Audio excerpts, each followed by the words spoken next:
Bulimia nerviosa. Seguro que nos suena el término, ¿verdad? Pero casi siempre lo asociamos solo a la comida, a los atracones, a las purgas y ya. Pero eso, en realidad, es solo la punta del iceberg. Hoy vamos a sumergirnos para ver qué hay debajo, para entender el motor oculto que de verdad mueve este ciclo. Es una red súper compleja de emociones y pensamientos que, la mayoría de las veces, nadie ve.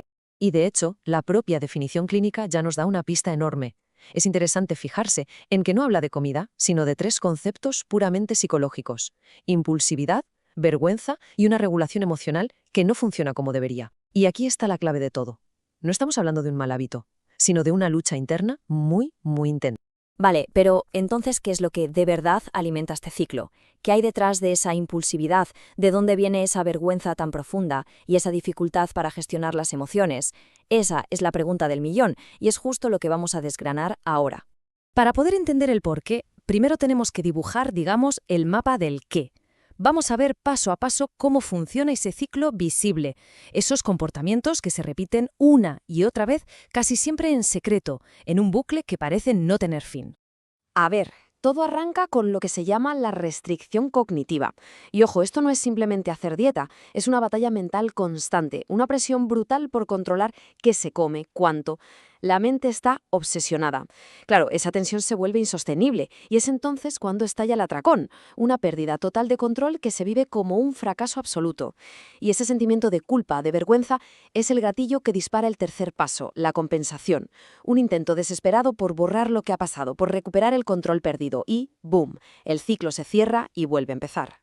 Vale, ya tenemos el ciclo, el qué. Ahora vamos a bucear más hondo, a buscar el núcleo de todo esto. ¿Qué fuerzas psicológicas están ahí debajo, moviendo los hilos y haciendo que esta maquinaria siga funcionando sin parar? Pues la investigación nos dice que hay varios motores clave que lo explican casi todo. Son cuatro pilares psicológicos que, una vez que los entendemos, cambian por completo cómo vemos este trastorno. Vamos a verlos uno por uno. El primero es una auténtica paradoja. Resulta que el mismo intento de restringir, de controlarlo todo con la mente, es precisamente lo que provoca el descontrol. El atracón, en ese momento, no es solo comer, es un alivio, una liberación emocional de esa tensión insoportable de la restricción. El problema es que es una liberación que dura segundos y que, irónicamente, prepara el terreno para sentir todavía más culpa y, por tanto, para una restricción aún mayor. El segundo motor es lo que se conoce como vergüenza estructural. Y esto, ojo, no es la vergüenza que sentimos por algo que hemos hecho mal. No, es algo mucho más profundo. Es una sensación constante de que hay algo en el fondo de uno mismo que está roto, que es defectuoso. Desde ahí, la compensación, la purga, no es solo para eliminar calorías. Es un acto simbólico para intentar borrar ese error, para purgar esa sensación de imperfección que lo inunda todo. El tercer factor, la dificultad para tolerar emociones muy intensas. Cuando la ansiedad, la tristeza o la rabia se sienten tan abrumadoras que parece que van a destruirnos y no se tienen otras herramientas, el ciclo se convierte en una estrategia de supervivencia.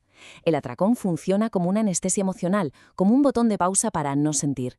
Y luego, la purga ayuda a reducir esa ansiedad y la culpa que ha generado el atracón. Es un mecanismo terrible, sí, pero cumple una función: regular, a su manera, un mundo interior que es un auténtico caos. Y claro, esto nos lleva a un origen que a menudo es muy profundo, una historia de invalidación emocional. Pensemos en una infancia donde sentir tristeza, enfado o miedo no estaba permitido, donde esas emociones eran ignoradas o incluso ridiculizadas. Se aprende a no ponerles palabras, a tragárselas. Y cuando eso pasa, el cuerpo se convierte en el único lienzo que queda para gritar un malestar que no se sabe cómo decir. El trastorno se convierte literalmente en la voz del... Claro, entender todo esto es fundamental, porque si sabemos dónde está la raíz del problema, podemos empezar a ver cómo se rompe el patrón. Las terapias que funcionan no atacan el síntoma sin más, sino que van directas a estas causas que acabamos de ver. Y para esto no hay una solución mágica única para todo el mundo. Hay distintas herramientas. Por ejemplo, la terapia cognitivo-conductual mejorada, la TCC-E, se centra en romper ese ciclo de restricción-atracón. Luego está la terapia dialéctico-conductual, o DBT, que es clave cuando hay muchísima impulsividad, porque enseña, literalmente, a tolerar esas emociones tan intensas sin actuar. Y la terapia de esquemas va todavía más abajo, a sanar esas heridas de la infancia, como el miedo al abandono o esa sensación de ser defectuoso, que suelen ser el origen de todo el problema. Entonces, si juntamos todas las piezas de este puzzle, la imagen que aparece es muy diferente a la que teníamos al principio, ¿verdad? Y nos lleva a una conclusión clave que lo cambia todo. No se trata de juzgar, sino de entender para qué sirve el síntoma. Y aquí está la idea fundamental, el verdadero cambio de chip. Los comportamientos de la bulimia no son un fallo de la fuerza de voluntad. No lo son. Son un mecanismo de afrontamiento. Una estrategia, desesperada, sí, pero una estrategia al fin y al cabo, para sobrevivir a un dolor emocional que se siente insoportable. Es la mejor solución que esa persona ha encontrado, aunque a la larga le genere muchísimo más sufrimiento. Así que, para terminar, queda una reflexión en el aire.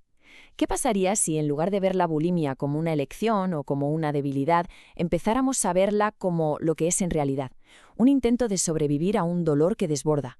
Quizás, y solo quizás, ese sea el primer paso para poder ofrecer la ayuda que de verdad se necesita.